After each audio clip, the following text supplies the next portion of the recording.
የደስታዬ ምንጭ የቀኑ ብርሃኔ የህመሜ ፈውስ የማታ እንጀራዬ የቀና ጎዳናዬ ዘላለም ቤቴ እግዚአብሔር ሆይ አሁንም ምስጋና ላንተ ይሁን።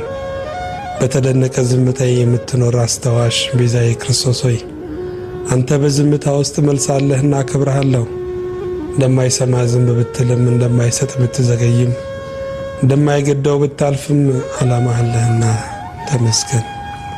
ያመንኩ አምላኬ የተደገፍኩ ምርኩዜ የተማመንኩበት ድጋፌ የከበርኩበት ከፍታዬ የመሰከርኩበት አደባባዬ ያስተማርኩብህ ቃሌ የማልኩብህ ማረጋገጫዬ የኖርኩብህ እስትንፋሴ ነፃ የወጣሁብህ እውነቴ የተፈወስኩብህ መድኃኒቴ የቀረብኩህ ወዳጄ እግዚአብሔር ክብሬ አማኑኤል ሕይወቴ ኢየሱስ ዳኛዬ አመሰግንሃለሁ። ጃፌር መትመታ እኔ